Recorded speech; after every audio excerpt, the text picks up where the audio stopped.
Goeiemôre aan almal van julle. Dit is Sondag die 5de April. Wat 'n voorreg om te kan lewe en hierdie dag sommer net te kan geniet en te vier en om bly te wees.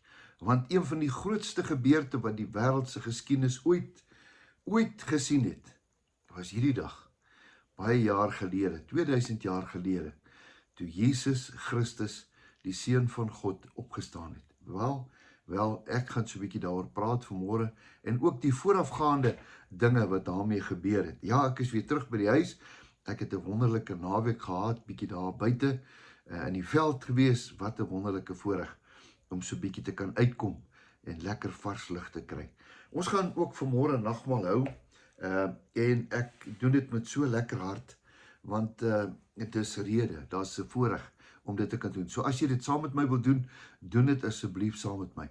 Maar voor ek enigiets doen, kom ons bid net eers saam. Here, ek wil U loof en U prys met my hele hart, want U is goed. Ja, Here, hier is die dag wat ons gedenk dat U opgestaan het.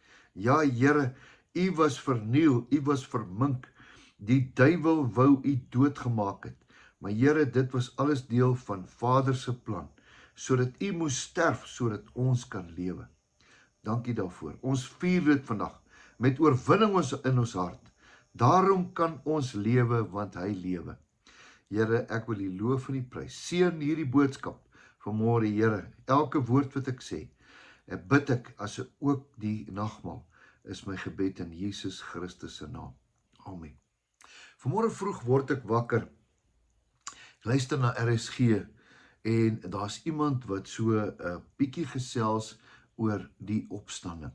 En dit het my getref en ek het nog nooit so daaraan gedink nie. Die gedagte oor Maria Magdalena, wat Jesus 'n vertroueling was en iemand wat naby hom was. En dan moet jy weet dat sy het al hierdie dinge aanskou. Vandat Jesus daar was, al die wonderwerke, sy het hom raak geleef. Sy het gesien wat hy gedoen het. Hy het net goed gedoen. Hy het blindes genees. Hy het verlammes laat opstaan. Ja, hy het wonderlike dinge gedoen. Hy was net goed. Daar was niks slegs in hom nie. Maar dan kom sy by die tyd wat hy uiteindelik gevange geneem is. Dan het hy 'n wrede dood gesterf op 'n kruis. En dan sit sy. Wat moet sy nou doen? Wat moet sy nou doen? Wel, sy wil vir Oulaas, wil sy weer graf toe gaan. Sy wil vir Oulaas hom gaan gedenk. Vir Oulaas wil sy nog net iets kan doen wat vir haar kan herinner aan Jesus. Nou ek gaan dit vir jou lees vanmôre en ek gaan dit vir jou lees uit Johannes 20 uit. En die storie gaan homself vertel en dan gaan ons 'n bietjie daaroor praat. Johannes 20 sê, en op die dag van die week kom Maria vroeg terwyl dit nog donker was by die graf en sien dat die steen van die graf weggeneem was. Hier kom sy aan. Ek wonder, wat was aan haar gedagte? Hierdie steen is toegemaak, daar was soldate. Hulle moes seker maak dat niemand kan daai graf ingaan en daai lijk of daai persoon of wie ook al steel nie. Hulle wil seker maak. Nou kom sy daaraan.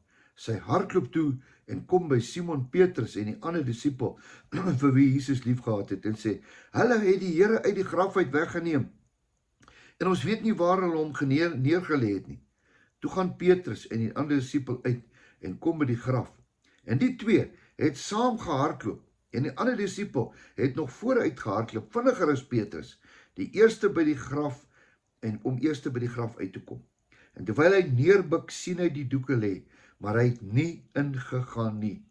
Toe kom Simon Petrus agter hom aan, gaan in die graf in en sien die doeke lê.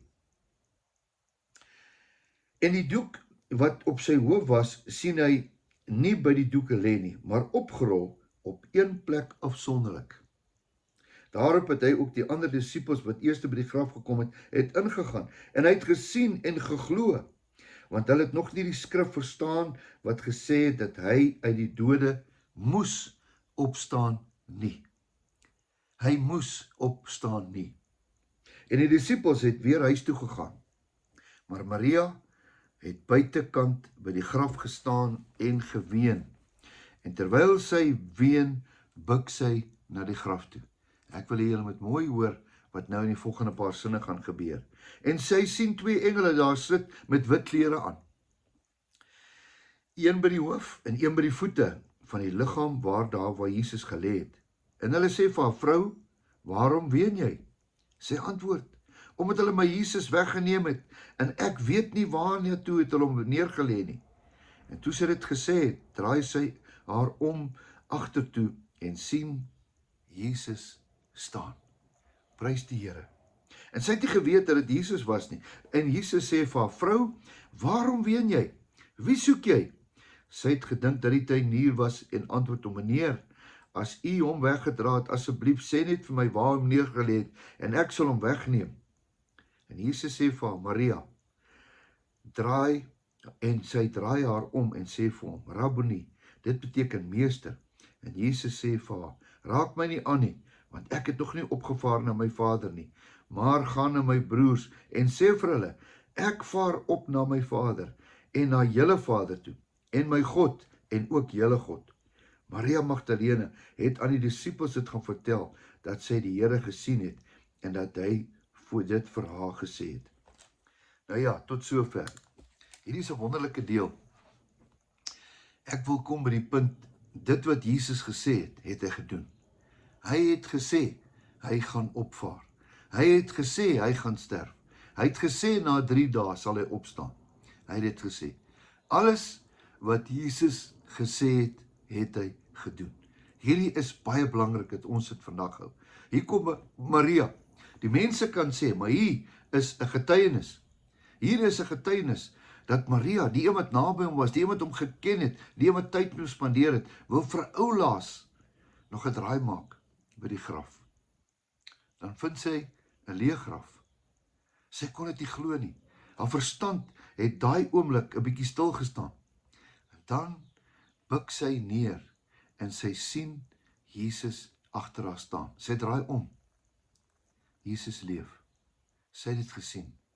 Dis 'n feit. Tot en met vandag toe is dit 'n feit. Ja, dis interessant dat hy vir haar gesê het, daarna kan julle lees, hy sê vir die disippels, hulle moet my daar gaan ontmoet, daar by Tiberias, hulle moet my daar gaan ontmoet, en dan uiteindelik kom hulle daar aan, en dan verskyn Jesus aan hulle. Ja, selfs ou Thomas, hy het gesê, nee, dit kan nie wees nie, laat ons net tog voel, of dit hy was. Ja, hy het aan hom geraak, en toe voel hy, dit was hy, hierdie Jesus. Dis die een van wie ons praat. Dis die een wat die middelpunt van ons hele geloof is. Dis die anker van ons gebed. Dis die realiteit. Sy naam is Jesus. Hy het die dood oorwin. Hy het in die helle neergedaal. Hy het die sleutels van die doderyk gaan haal om vir ons almal kind van God te maak, dat ek en jy 'n ewigheid saam met hom en saam met ons Vader kan wees. Wat? Jesus. Dis hy. Dis hy van wie ons praat. Dis hy wat vandag opgestaan het. Dis hy wat die wêreld hoop gee vandag. Vir my en vir jou. Ek en jy het hoop. Hoekom? Want Jesus is nie dood nie. Hy was dood. Hy het opgestaan. En hy sit in die regterkant van ons Vader. Maar hy het vir ons iets gegee. Hy het vir die disippels gegee. Ek gee vir julle my gees.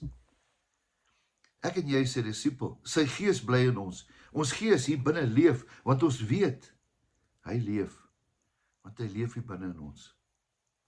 Ja, wat 'n merkwaardige situasie, 'n merkwaardige verhaal. Jesus het opgestaan. Hy leef, hy sit aan die regterkant van die Vader. Hulle het hom gesien. Ja, dit is baie interessant, en as ek wil afsluit, dan dink ek aan ander gelowe, ander gode. Ek dink as jy daar na Mekka toe gaan, dan sal jy Mohammed se bene kry.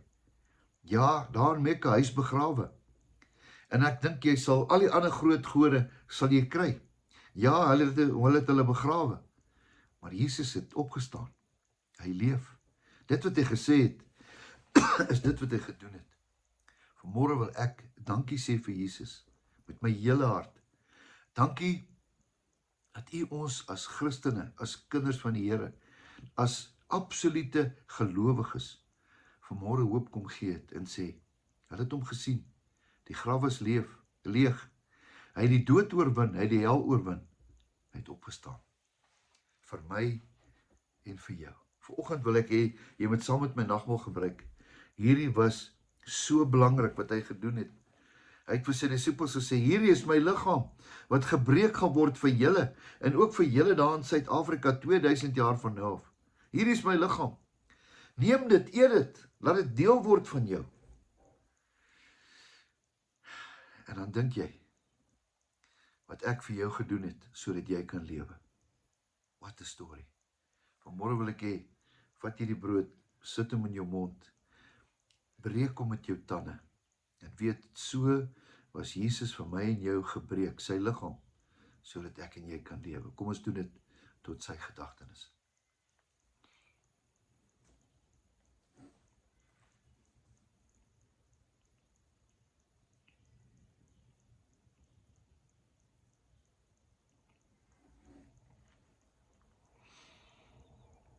Dan sê hy vir sy disippels, neem hierdie wyn, gee dit vir mekaar, want dit is my bloed. Hierdie is my bloed, hierdie is die simbool van my bloed, wat ek vir julle in daai kruis sal laat sterwe, en sal stort, sodat my bloed julle kan genees, en julle kan red. Jesus se bloed red. Hy red my en jou. Vanmôre kom sê ons dankie. Dankie Jesus. Dankie vir die bloed. Dankie dat U opgestaan het. Alles wat U gesê het, is die waarheid. Want U is die waarheid. U het dit verklaar. U is die weg. U is die waarheid. U is die lewe. Vanmôre wil ons lewe. En ons wil vir U dankie sê, dat U gesterf het, sodat ons kan lewe. Kom drink dit vanmôre, tot sy gedagtenis.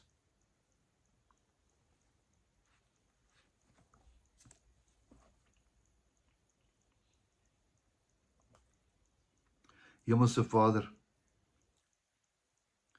dankie dat U ons so lief gehad het, dat U Jesus gestuur het, om ons gebroke mense te kom red. Dankie Jesus dat U gekom het. Dankie Here, dat U geleef het, gesterf het, gelei het, gebloei het, opgestaan het. Alles vir een rede, net vir my. Dankie dat U gekom het om my te red. Dankie dat U dit nie gekom om ons te oordeel nie, maar ons te red. Vanmôre vat ons daai opstanningskrag, daai redding. Dankie Here dat dieselfde krag wat in Jesus was, wat hom uit die dood het opgewek het, is nou vandag ook in ons. Here, ons vier dit. Ons sê dankie daarvoor. Ons loof en prys U naam. Amen. Mag jy 'n wonderlike opstandingsdag saam met Jesus en saam met jou familie hê. Totsiens, tot 'n volgende keer. Onthou, jou beste lê voor.